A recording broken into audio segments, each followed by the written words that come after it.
फैलिए सुदूर तक। भारत माता की, भारत माता की। पूज्य योगी आदित्यनाथ महाराज की स्वागत, वंदन और अभिनंदन करेंगे। तालियों की आवाज, गड़गड़ाहट सुदूर दिखाई पड़ना चाहिए। बोलिए भारत माता की। स्मृति चिन्ह प्रदान करने का प्रयास करें। बोलिए भारत माता की। क्या स्मृति चिन्ह भी अद्भुत है। बढ़िया था। ये भारत भारी मंदिर का चित्र है, जो भरत की भूमि है, जो राजा दुष्यंत के पुत्र भरत की भूमि है। भारत भारी की इस पावन धरा को मैं कोटि कोटि नमन करता हूँ। दुनिया के अंदर करुणा और मैत्री का संदेश देने वाली पावन धरा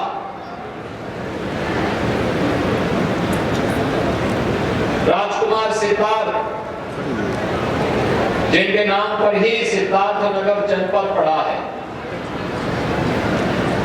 इस पावन धरा को मैं कोटि कोटि नमन करते हुए आप सबका हृदय से अभिनंदन करता हूं।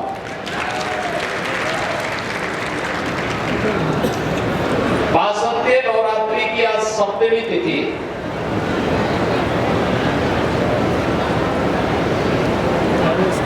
महाकाली को समर्पित है।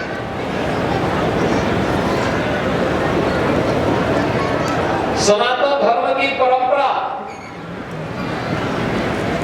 तमसो मां ज्योतिर्गमय से प्रारंभ होती है और मुझे लगता है आज उसी जीवन के अंधकार को मिटाने के लिए महाकाली की आराधना की तिथि भी है।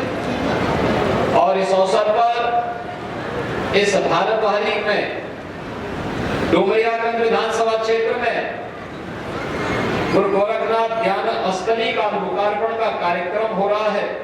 इस अवसर पर मैं यहाँ के सभी वासियों को हृदय से बधाई देता हूँ, अपनी शुभकामनाएं देता हूँ। मैंने सदैव से ज्ञान की आराधना की है, सदैव से, और इसीलिए भारतीय मनीषा ने इस बात पर विश्वास किया है, आनो भद्रा कर्तवो यंतो विश्व, यानी ज्ञान के लिए चारों ओर खुला छोड़ो।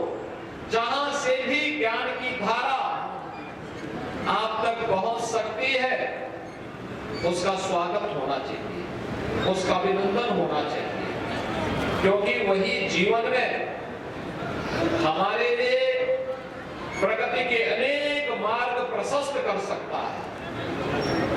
वहीं से ही जीवन के आलोकित होने के मार्ग प्रशस्त होने हैं और जीवन के उस आलोकित होने के मार्ग का स्वागत समाज के हर प्रबुद्ध जन को, हर सज्जन शक्ति को सदैव करने के लिए तैयार होना चाहिए। और श्रीमद् भगवत गीता भी यही बात कहती है कि नहीं जाने न सदृशम पवित्रम नहीं विद्यते, यानी जीवन में किसी को ज्ञानवान बनाने से बढ़कर के कुछ भी नहीं है, कुछ भी पवित्र नहीं हो सकता। और इसीलिए आज हम भारत भारी में आकर के इस ज्ञान अष्टमी के शुभारंभ कार्यक्रम में मुझे आने का अवसर प्राप्त हुआ। काफी वर्षों के बाद यहां मुझे आने का अवसर प्राप्त हुआ और इन काफी वर्षों के बाद एक बदले हुए प्रवेश में आज मुझे, उस समय जब हम लोग 2008 में यहाँ आए थे तब चुनौतियां ढेर सारी थी, ढेर सारी चुनौतियां थी। तत्कालीन सरकारों के एजेंडे में विकास नहीं हुआ करता था, अराजकता चरम पर थी, असुरक्षा का वातावरण था, न बेटी सुरक्षित थी, न व्यापारी सुरक्षित था, चारों ओर अव्यवस्था का वातावरण था। तत्कालीन सरकारों के एजेंडे में शिक्षा कहीं भी नहीं आती थी और बार बार हमारे पूर्वज इस बात को मानते रहे कि शिक्षा के लिए जितना कुछ भी किया जाए वह कम है।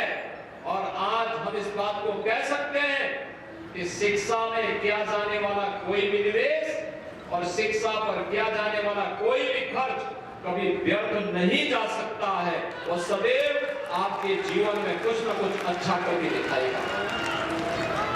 लेकिन कितना परिवर्तन हुआ पिछले 10 वर्ष में, आपने बदलते हुए भारत को देखा। 10 वर्ष में बदलते हुए भारत को देखा, एक नया भारत का दर्शन हो रहा है। कभी भारत के सामने पहचान का संकट था, आज ये नया भारत है, एक भारत है और श्रेष्ठ भारत भी है। ये भारत अब दुनिया का पिछवाड़ू नहीं, बल्कि दुनिया की 5वीं बड़ी अर्थव्यवस्था बन चुका है और आने वाले समय में मात्र 2 वर्ष में भारत दुनिया की 3री बड़ी अर्थव्यवस्था बनेगा, इसमें कोई संदेह नहीं। आज प्रधानमंत्री मोदी जी के नेतृत्व में जीवन के हर एक क्षेत्र में व्यापक परिवर्तन हमें देखने को मिला।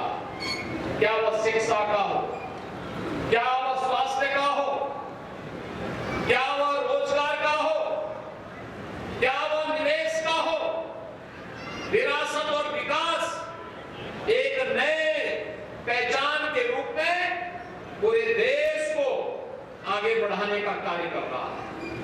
एक नए भारत का दर्शन हो रहा है। वह भारत अब दुनिया का पिछवाड़ू नहीं, बल्कि दुनिया को अपने पीछे चलने के लिए मजबूर करने वाला भारत है। अपने पुरुषार्थ से दुनिया को अपने पिछवाड़ू बनाने के लिए मजबूर करने वाला भारत है। और यही कारण है इस नए भारत को हर एक व्यक्ति कौतूहल की निगाहों से देख रहा है।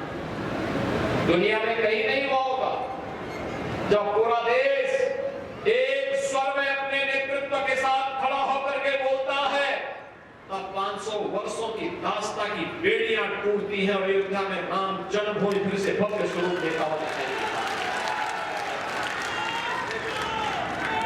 जब पूरा देश अपनी विरासत पर गौरव की अनुभूति करता है, तब महाकुंभ में 66 करोड़ से अधिक देश और दुनिया का श्रद्धालु आकर के भारत के सनातन की सामर्थ्य को दुनिया के सामने प्रस्तुत करने में सफल हो जाता है। याद करिए, पहचान का संकट 14 के पहले क्यों देश के पास था? इसलिए था क्योंकि पहले की सरकारें विरासत पर नहीं, भारत की विरासत को कोसते थे। वे कहते थे राम और कृष्ण तो बिता गए। 14 के पहले की सरकारें कहती थी, प्रदेश की हो या देश की हो, वे राम और कृष्ण की परंपरा पर विश्वास नहीं करते थे। वे भारत की ज्ञान की परंपरा को कोसते थे। वे भारत को भारत बने रहने के लिए नहीं, बल्कि भारत की परंपरा को हर प्रकार से अपमानित करना ही अपना जन्मसिद्ध अधिकार समझ लिए थे। और यही कारण था भारत की आस्था उनसे लगातार थकती जा रही थी। लगातार भारत के लोगों के मन में एक असंतोष उनके प्रति व्याप्त हो रहा था। लेकिन 14 के बाद बदले हुए प्रदेश में भारत माता के महान सपूत के हाथों में भारत की सत्ता आती है और मोदी जी ने विरासत और विकास का बेहतर समन्वय के माध्यम से जब भारत को आगे बढ़ाना प्रारंभ किया, आज अयोध्या में राम मंदिर का निर्माण भी होता है।